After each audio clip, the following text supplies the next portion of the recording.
Assalamualaikum warahmatullahi wabarakatuh. Salawat dan salam kita haturkan kepada junjungan kita Nabi besar Muhammad sallallahu alaihi wasallam. Allahumma sholli ala Muhammad. Sejarah Sunan Gunung Jati. 1. Asal-usul.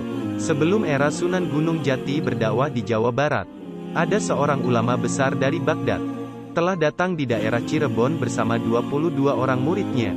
Ulama besar itu bernama Syekh Kahfi. Ulama inilah yang lebih dahulu menyiarkan agama Islam di sekitar daerah Cirebon. Al-Kisah. Putra Prabu Siliwangi dari Pajajaran yang bernama Pangeran Walangsungsang dan adiknya Rara Santang. Pada suatu malam mendapatkan mimpi yang sama. Mimpi itu terulang hingga 3 kali, yaitu bertemu dengan Nabi Muhammad yang mengajarkan agama Islam. Wajah Nabi Muhammad yang agung dan caranya menerangkan Islam demikian mempesonanya, membuat kedua anak muda itu merasa rindu. Tapi mimpi itu hanya terjadi 3 kali. Seperti orang kehausan, kedua anak muda itu ingin meregup air lebih banyak lagi, air yang akan menyejukkan jiwanya yakni agama Islam. Kebetulan mereka telah mendengar adanya Syekh Zatul Kahfi, atau lebih mudah disebut Syekh Datu Kahfi, yang membuka perguruan Islam di Cirebon. Lalu kemudian mereka berdua mengutarakan maksudnya kepada Prabu Siliwangi untuk berguru kepada Syekh Datu Kahfi. Mereka ingin memperdalam agama Islam seperti yang diajarkan Nabi Muhammad dalam mimpinya. Tapi keinginan mereka ditolak oleh Prabu Siliwangi. Pangeran Walangsungsang dan adiknya nekat. Keduanya melarikan diri dari istana dan pergi berguru kepada Syekh Datu Kahfi di Gunung Jati. Setelah berguru beberapa lama di Gunung Jati, Pangeran Walangsungsang diperintahkan oleh Syekh Datu Kahfi untuk membuka hutan di bagian selatan Gunung Jati. Pangeran Walangsungsang adalah seorang pemuda sakti. Tugas itu diselesaikannya hanya dalam beberapa hari.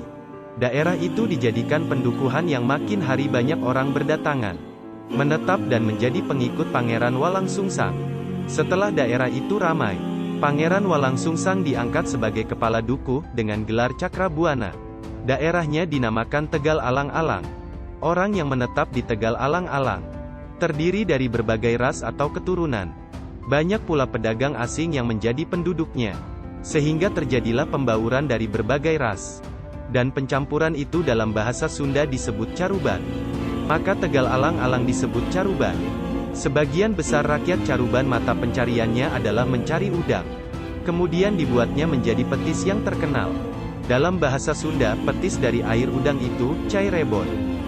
Daerah Caruban pun kemudian lebih dikenal sebagai Cirebon hingga sekarang ini. Setelah dianggap memenuhi syarat, Pangeran Cakrabuana dan Rara Santang diperintah Datu Kahfi untuk melaksanakan ibadah haji ke Tanah Suci, di kota suci Mekah. Kedua kakak beradik itu tinggal di rumah seorang ulama besar bernama Syekh Bayanila sambil menambah pengetahuan agama. Sewaktu mengerjakan tawaf mengelilingi Ka'bah, kedua kakak beradik itu bertemu dengan seorang raja Mesir bernama Sultan Syarif Abdullah, yang tengah sama-sama menjalani ibadah haji. Raja Mesir itu tertarik pada wajah Rara Santang yang mirip mendiang istrinya. Sesudah ibadah haji diselesaikan, Raja Mesir itu pun melamar Rara Santang pada Syekh Bayanillah. Rara Santang dan Pangeran Cakrabuana tidak keberatan. Maka dilangsungkanlah pernikahan dengan cara mazhab Syafi'i.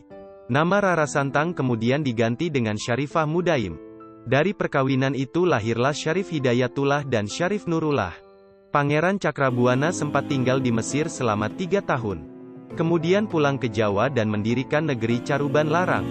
Negeri Caruban Larang adalah perluasan dari daerah Caruban atau Cirebon.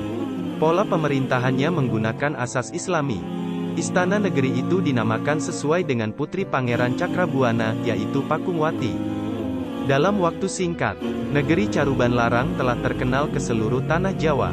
Terdengar pula oleh Prabu Siliwangi selaku penguasa daerah Jawa Barat.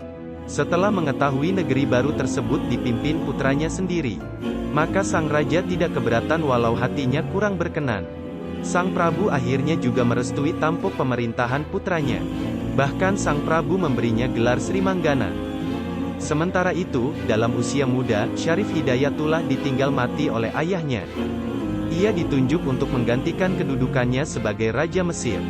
Tapi anak muda yang masih berusia 20 tahun itu tidak mau. Dia dan ibunya bermaksud pulang ke tanah Jawa berdakwah di Jawa Barat. Kedudukan ayahnya itu kemudian diberikan kepada adiknya yaitu Syarif Nurullah.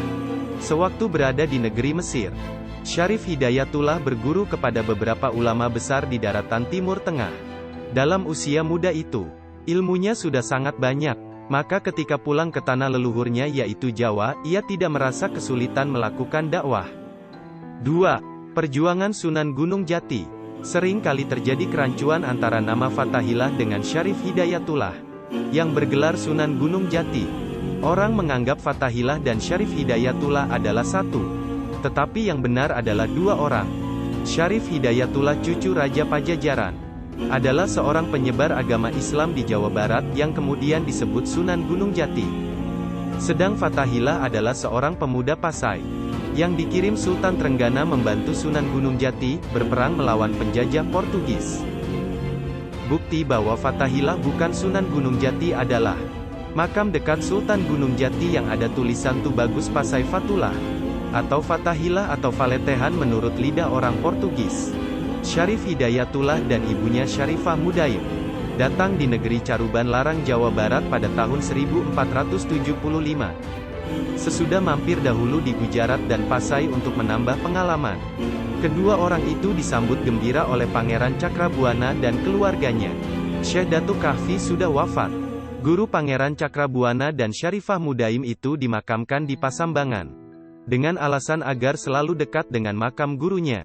Syarifah Mudaim minta agar diizinkan tinggal di Pasambangan atau Gunung Jati. Syarifah Mudaim dan putranya Syarif Hidayatullah meneruskan usaha Syekh Datuk Kahfi membuka pesantren Gunung Jati, sehingga kemudian dari Syarif Hidayatullah lebih dikenal dengan sebutan Sunan Gunung Jati. Tibalah saat yang ditentukan. Pangeran Cakrabuana menikahkan anaknya yaitu Nyi Pakungwati dengan Syarif Hidayatullah. Selanjutnya pada tahun 1479, karena usianya sudah lanjut, Pangeran Cakrabuana menyerahkan kekuasaan negeri Caruban kepada Syarif Hidayatullah dengan gelar Susuhunan, artinya orang yang dijunjung tinggi. Disebutkan, pada tahun pertama pemerintahannya, Syarif Hidayatullah berkunjung ke Pajajaran untuk mengunjungi kakeknya Prabu Siliwangi. Sang Prabu diajak masuk Islam kembali, tapi Prabu Siliwangi menolaknya. Meski Prabu Siliwangi tidak mau masuk Islam, dia tidak menghalangi cucunya menyiarkan agama Islam di wilayah Pajajaran. Syarif Hidayatullah kemudian melanjutkan perjalanan ke Serang. Penduduk Serang sudah ada yang masuk Islam, dikarenakan banyaknya saudagar dari Arab dan Gujarat yang sering singgah ke tempat itu. Kedatangan Syarif Hidayatullah disambut baik oleh Adipati Banten. Bahkan, Syarif Hidayatullah dijodohkan dengan putri Adipati Banten yang bernama Nyi Kawungten. Dari perkawinan inilah, kemudian Syarif Hidayatullah dikaruniai dua orang anak, yaitu Nyi Ratu Winaon dan Pangeran Sebakingking. Dalam menyebarkan agama Islam di tanah Jawa, Syarif Hidayatullah atau Sunan Gunung Jati tidak bekerja sendirian. Beliau sering ikut bermusyawarah dengan anggota wali lainnya di Masjid Demak. Bahkan disebutkan, beliau juga membantu berdirinya Masjid Demak. Dari pergaulannya dengan Sultan Demak dan para wali lainnya ini, akhirnya Syarif Hidayatullah mendirikan Kesultanan Pakungwati, dan ia memproklamirkan diri sebagai raja yang pertama dengan gelar Sultan. Dengan berdirinya kesultanan tersebut, Cirebon tidak lagi mengirim upeti kepada Pajajaran yang biasanya disalurkan lewat Kadipaten Galuh. Tindakan ini dianggap sebagai pembangkangan oleh Raja Pajajaran. Raja Pajajaran tak peduli siapa yang berdiri di balik Kesultanan Cirebon itu. Maka dikirimkannya pasukan prajurit pilihan yang dipimpin oleh Ki Jagabaya. Tugas mereka adalah menangkap Syarif Hidayatullah, yang dianggap lancang mengangkat diri sebagai raja tandingan Pajajaran. Tapi usaha ini tidak berhasil. Ki Jagabaya dan anak buahnya malah tidak kembali ke Pajajaran. Mereka masuk Islam dan menjadi pengikut Syarif Hidayatullah. Dengan bergabungnya prajurit dan perwira pilihan ke Cirebon, maka makin bertambah besarlah pengaruh Kesultanan Pakungwati. Daerah-daerah lain seperti Surantaka, Japura, Wanagiri, Telaga dan lain-lain, menyatakan diri menjadi wilayah Kesultanan Cirebon. Lebih-lebih dengan diperluasnya pelabuhan Muara Jati, makin bertambah besarlah pengaruh Kesultanan Cirebon. Banyak pedagang besar dari negeri asing datang menjalin persahabatan. di antaranya dari negeri Tiongkok. Salah seorang keluarga istana Cirebon kawin dengan pembesar dari negeri Cina yang berkunjung ke Cirebon yaitu Ma Huan. Maka jalinan antara Cirebon dan negeri Cina makin erat. Bahkan Sunan Gunung Jati pernah diundang ke negeri Cina dan kawin dengan putri Kaisar Cina yang bernama Putri Ong Tien. Kaisar Cina yang pada saat itu dari dinasti Ming juga beragama Islam. Dengan perkawinan itu, sang kaisar ingin menjalin erat hubungan baik antara Cirebon dan negeri Cina. Hal ini ternyata menguntungkan bangsa Cina untuk dimanfaatkan dalam dunia perdagangan. Sesudah kawin dengan Sunan Gunung Jati, Putri Ong Tien diganti namanya menjadi Nyi Ratu Rara Semanding. Kaisar ayah Putri Ong Tien ini membekali putrinya dengan harta benda yang tidak sedikit. Sebagian besar barang-barang peninggalan Putri Ong Tien yang dibawa dari negeri Cina itu sampai sekarang masih ada dan tersimpan di tempat yang aman. Istana dan Masjid Cirebon kemudian dihiasi dan diperluas lagi dengan motif-motif hiasan dinding dari negeri Cina. Masjid Agung Sang Cipta Rasa dibangun pada tahun 1480 atas prakarsa Nyi Ratu Pakungwati atau istri Sunan Gunung Jati. Dari pembangunan masjid itu melibatkan banyak pihak, di antaranya Wali Songo dan sejumlah tenaga ahli yang dikirim oleh Raden Patah.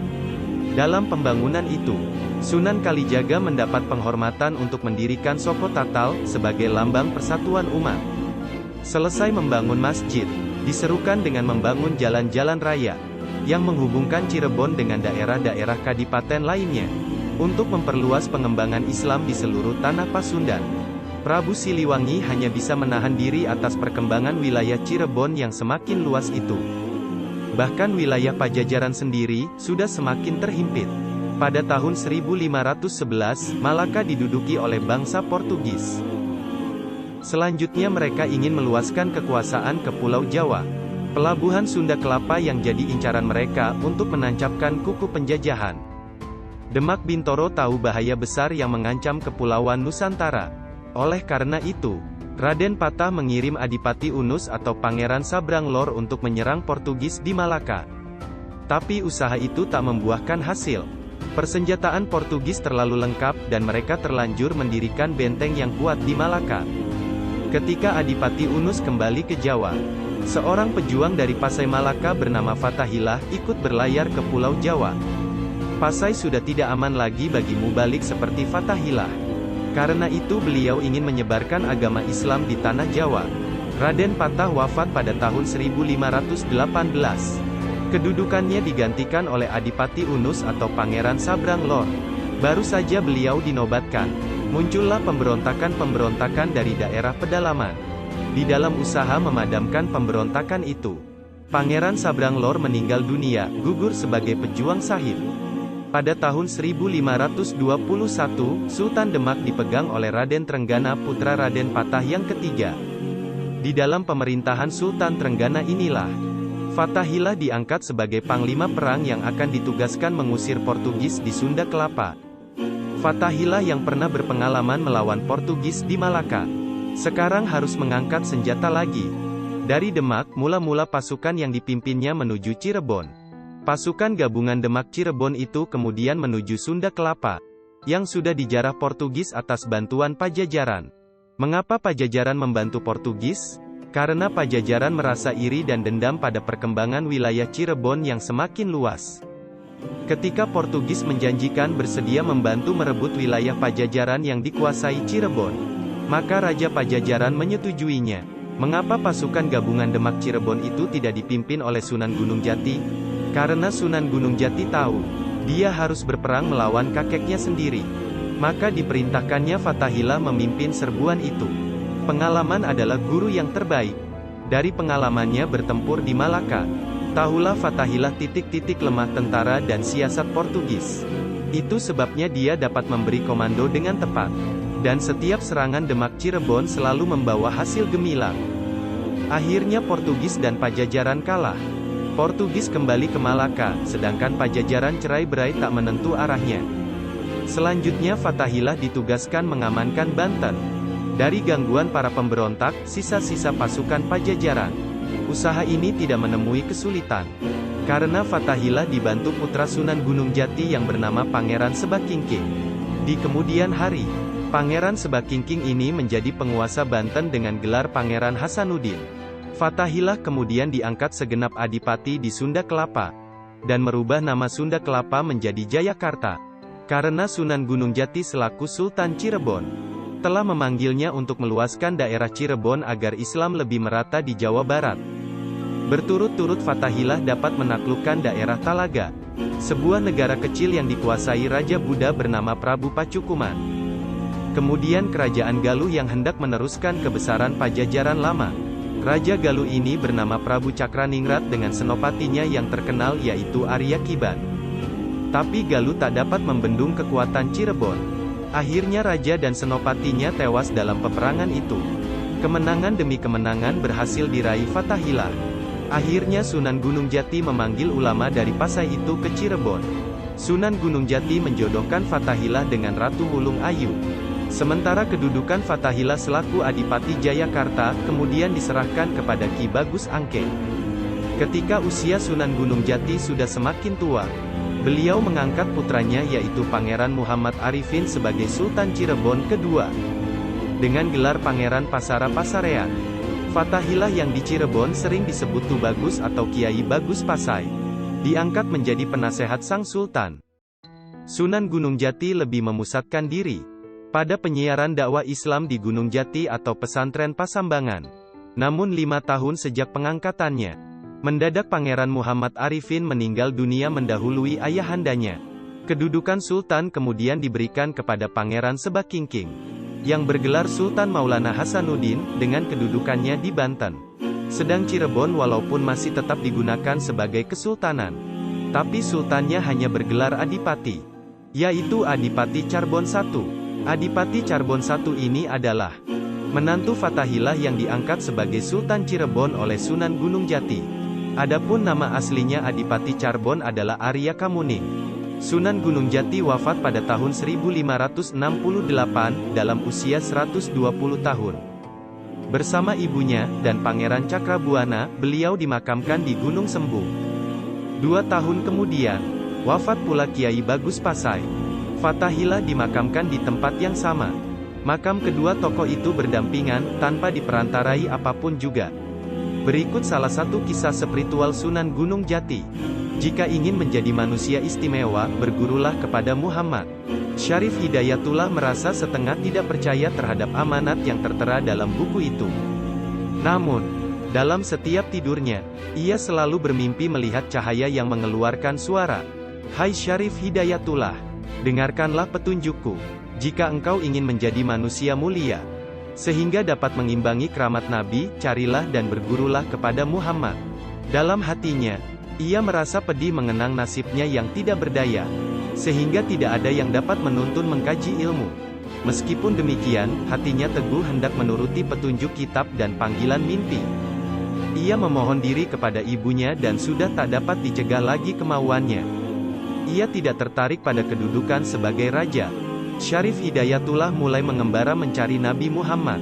Ia berziarah ke patilasan Nabi Musa dan Nabi Ibrahim di Mekah, tetapi belum juga memperoleh petunjuk. Lalu, ia salat hajat 2 rakaat, memuji Tuhan, membaca solawat Nabi, dan mengucapkan istighfar. Setelah itu, ia melanjutkan perjalanan ke Gunung Jambini. Di sana, ia bertemu dengan naga Pratala yang menderita sakit bengkak. Sang naga minta diobati, dan Syarif Hidayatullah hanya menjawab, "Jika aku benar-benar dapat bertemu dengan Nabi Muhammad, pastilah engkau sembuh." Seketika naga Pratala menjadi sembuh. Kemudian, ia memberikan sebuah cincin pusaka bernama Marembut, yang berkhasiat dapat melihat segala isi bumi dan langit. Oleh naga Pratala, Syarif Hidayatullah dianjurkan agar pergi ke Pulau Majeti Mardada, menemui pertapa di sana. Pulau Mardada dihuni oleh binatang buas dan berbisa, yang sedang menjaga sebuah keranda biduri. Di sebuah cabang kai yang tinggi, Syarif Hidayatullah melihat ada seorang pemuda bernama Syekh Nataullah sedang bertapa. Pemuda itu menjelaskan bahwa tidak ada harapan untuk menemui orang yang sudah tiada. Lebih baik berusaha mendapatkan cincin mulikat yang berada di tangan Nabi Sulaiman. Ia menjelaskan bahwa barang siapa memiliki cincin mulikat, ia akan menguasai seisi langit dan bumi, serta dihormati oleh umat manusia. Syarif Hidayatullah kemudian mengajak Syekh Nataullah bersama-sama mengambil cincin tersebut.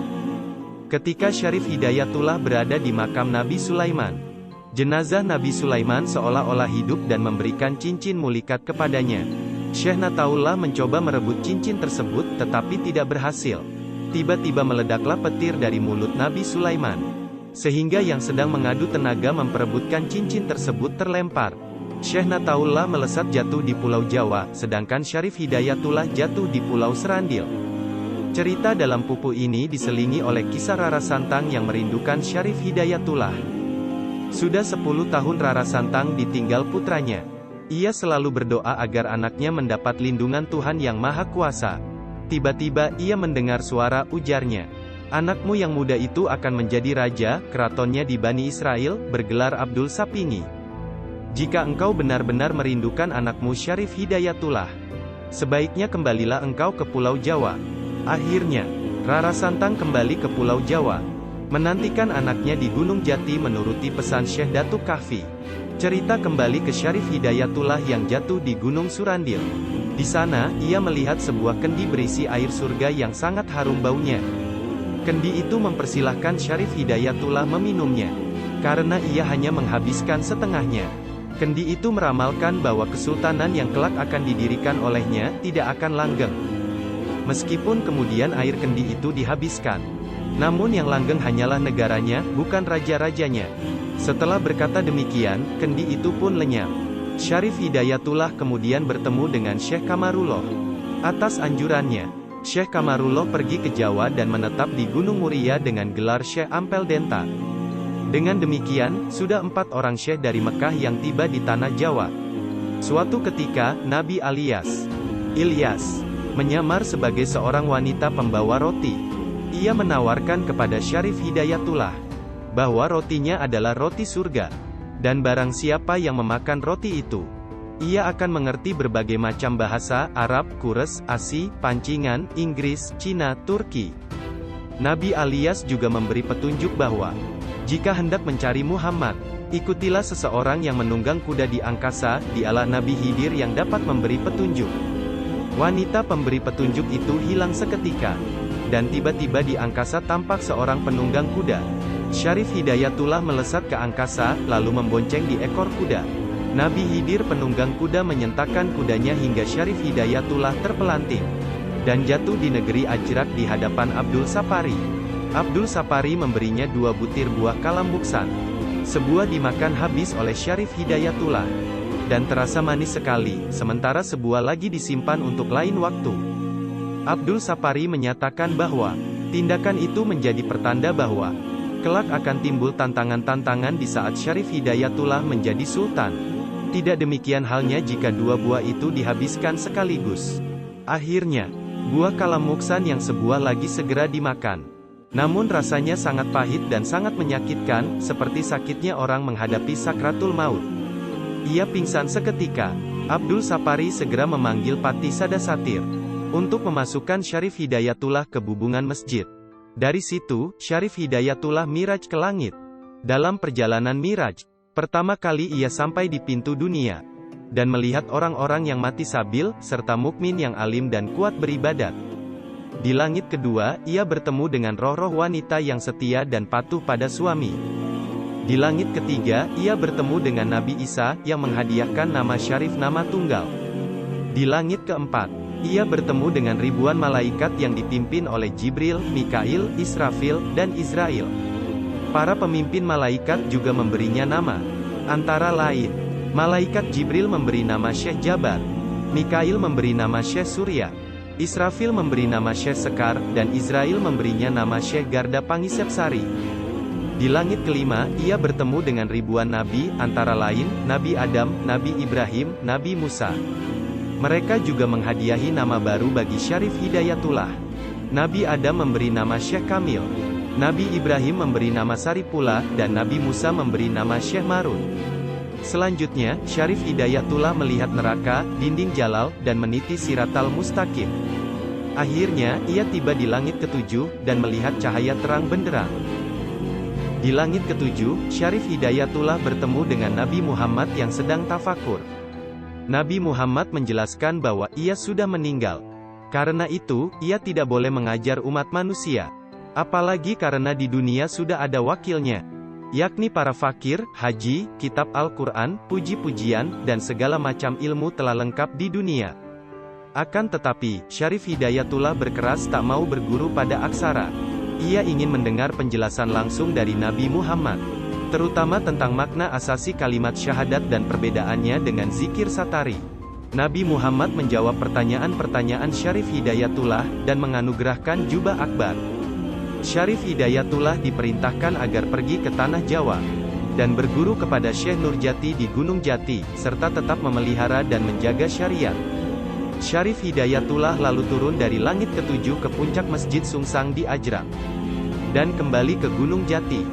Di sana, ia bertemu dengan bundanya yang sudah menjadi pertapa wanita bernama Babu Dampul. Sedangkan Syekh Nurjati telah pindah ke Gua Dalam. Syekh Nurjati berusaha menghindari pertemuan dengan Syarif Hidayatullah. Ketika tamunya datang, ia meninggalkan sepucuk surat dan meminta agar Syarif Hidayatullah menyusul ke Gunung Gundul. Ia segera menyusul ke Gunung Gundul, tetapi Syekh Nurjati pergi ke Gunung Jati. Akhirnya, atas petunjuk cincin marembut, ia mencegatnya di tengah jalan. Keduanya mendiskusikan ilmu agama. Syekh Nurjati memberi nama Syarif Hidayatullah dengan nama Pangeran Charbon. Dan kelak jika sudah menjadi sultan bergelar Sultan Jati Purba. Selesai mengutarakan pesan-pesannya, Syekh Nurjati lenyap dan tidak pernah muncul lagi sebagai Syekh Nurjati, melainkan sudah bernama Pangeran Panjunan atau Syekh Siti Jenar, dan bergelar Sunan Sasmita. Dengan perantaraan cincin marembut, Syarif Hidayat melihat kemana sebenarnya kepergian Syekh Nurjati.